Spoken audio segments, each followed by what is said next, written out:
morning, friends. Welcome to another day at our beehive. And as you can see, I am solo today. So this is definitely my first time doing a hive inspection without Brian. To be honest, I'm very excited about trying it on my own, only because I love to work with video and showing up close. And when I'm with Brian, obviously we like to get it done pretty swiftly. But since I'm on my own, I can take as long as I want, and I'm excited. So two main goals today, a little different than our previous inspections, is today we are going to add a second brood box, which the brood box is where the queen lays her eggs. And the worker bees are born, and the drone are born, and they make their own honey, which they will eat over the winter. So I talked about in my last video how I went to the association meeting last night, and I was telling them about my swarm, which Jody had already known, but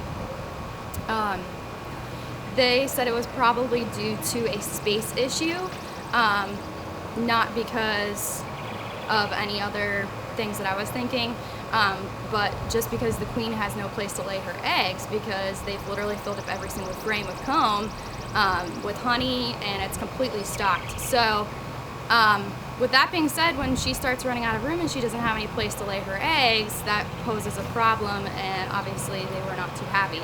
So thankfully I got them back and they're in here, and we've been a little worried about them swarming again, and we want to avoid that, so we're going to add a second brood box. And the hope is, so I'm going to split my two hives, but I have put together some of my empty flow frames, and I have 10 of these. So my two brood boxes, I'm going to have 5 of my old ones, which are already filled with comb and bees, 5 in my one and 5 in the other, and then we're going to put 5 of these empty ones on the outside. So the hope is that they will fill it with comb and make more honey for themselves for the winter.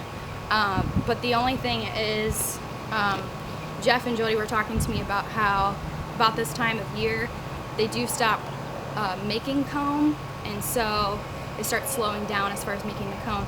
But I gotta say, ours have been like drawing comb like crazy, so I'm hoping that they still will have enough in them to be busy and still make some more comb in this, so that it's filled up for the winter, so that they have a lot of honey to feed on. So to kind of draw them towards these empty frames to make new comb, I've throughout every inspection I've been collecting bees, their old comb, just different things that have been falling out, or when I scrape off, cleaning up the hive and stuff. And I've been keeping all of that, and so I melted it down. It's crazy. It like literally just turned obviously to wax, because that's what it is. And also it had honey in it, because some of the comb was filled up with honey. And so I put it on a little roller and rolled it on, so you can see it's kind of a little bit orangey, because that's from some of the pollen that they had collected that was still in the comb. So hopefully they like the smell of their old stuff, obviously, and so hopefully that will draw them to this new stuff. So let's go ahead and get started. I've never really shown you guys up close, so throughout the time of my inspection, I'll try to, once I uncap it, bring you up close so you can see it more in depth, because obviously there's a whole different world under here. So literally every time when we try to lift this off, it is totally glued, because they make propolis, and that's their little, it's basically tree resin and that kind of thing. And so they take that and they literally glue this shut, which is crazy every time. Cracks open. Now I'm super excited. Ooh, hi girls, what's happening? You happy today? So because Brian is not here, Brian is the one that likes to smoke them up, put lots of smoke to calm them down, but I was talking about it with Jeff and Jody, and they actually said, Jeff was talking about how he actually doesn't hardly smoke at all, He doesn't hardly smoke at all. I mean like with the smoker, because it actually disrupts with the queen, finding the queen, and since we've been having such a hard time finding our queen and we're not even sure if she's in here, I've decided today to not smoke as much just to see if we can more easily see her. The last time I went in this top boxes are super, and it's a flow hive super, and so in the next couple of weeks, I'm pretty sure a lot of this is capped already, and so the cool thing about the flow hive, which is why we bought it, is it's very non-disruptive to the bees, so you don't have to go through the whole process of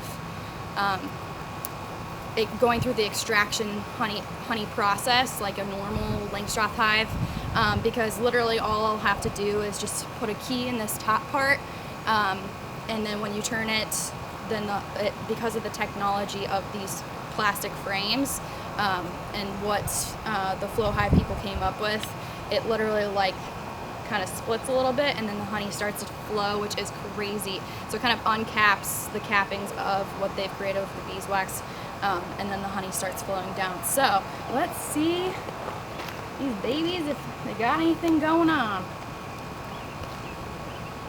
What's been happening, girlies? I'm sorry, you can't see from this side because that's not what we'll extract. It's on this side actually. Because on this side there's actually a place where you can, the plastic opening where you can stick the key in there and then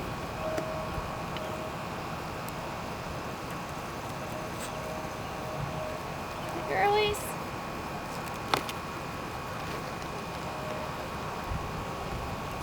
So the outside one, they don't have much, they just got a little bit of pollen. Alright, fill it up, girls.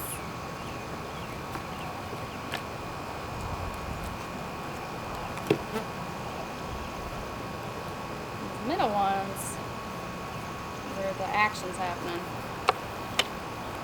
Let's see if it's still the case. So you might see them flying around me a lot more because, like I said, I'm not going to smoke as much today, so you're not going to be as calm, which is okay because you're busy. I know.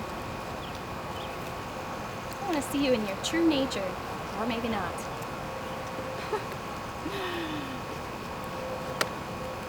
Probably will not want to see them in their true nature. And they get angry. My bees like me though, don't you? Ooh, this is heavy. Oh my gosh, so you can see the neck. Oh! Okay, so here's an up-close picture of what I was talking about. Literally capped. Look at all that honey, and this honey is for us. Yes! They're doing such a good job. Good job, girls. So you can see all that white is capped. That means that they're capping it off, which is a good sign. So this side is empty, but this side is good to go. So in a couple of weeks, I think it'll be ready, which I can't believe. So exciting. So when we first started this process, I was reading this really great book about this man who was in England, and he basically journaled throughout his whole entire first year of beekeeping, and yeah, it's just a really great book for new beekeepers. It's got a sense of humor, and he talks about just all the different struggles that come with the first year, all the unknowns, all the things to deal with, and oh my goodness, so heavy, look at it. Oh, they're capping it off, guys. Look at it, both sides. Wow, that's amazing. Guys, this is heavy. So we have 7 flow frames. Between 7 of them, you can get as much if they fill it up completely. When we extract, it could be as much as 44 pounds of honey. Isn't that crazy? Just from that. Oh, I can't believe it. So anyway, I was talking about the book I was reading. And I'll have to post later what the name of it is. I think it's called like My First Year as a Beekeeper. I don't know, something basic like that. but he was talking about how like his one desire from the first year is literally just to get one pot of honey. And I'm like, dude, that is like literally exactly the same thing I'm hoping for. I don't care if I don't get like a whole gallon, I just want one pot. Like Winnie the Pooh, I just want one pot of honey, guys, come on. And I think these bees are gonna give it to me, I really do. Man, that is crazy. All that capped honey.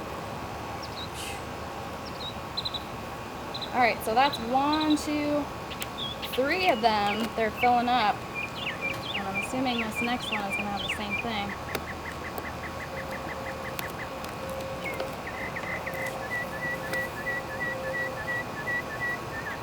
Wow, yep. Look at that, guys.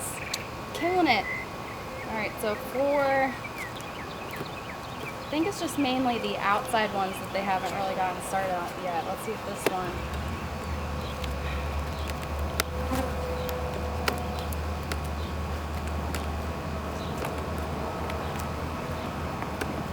It's got a little bit on it. Not on that side, but this side they've got a little bit. And then that outer one doesn't have much at all. So,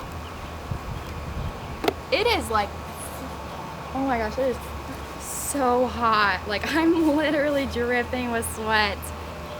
I think it's like 90 degrees. Also, the other big goal of today is to beat the storm, because if you can't tell, there's a cloud back there.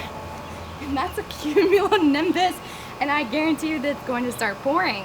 I think I had an hour, so I think I'll be good to go, but I don't know, guys. We're gonna see if I can beat the storm.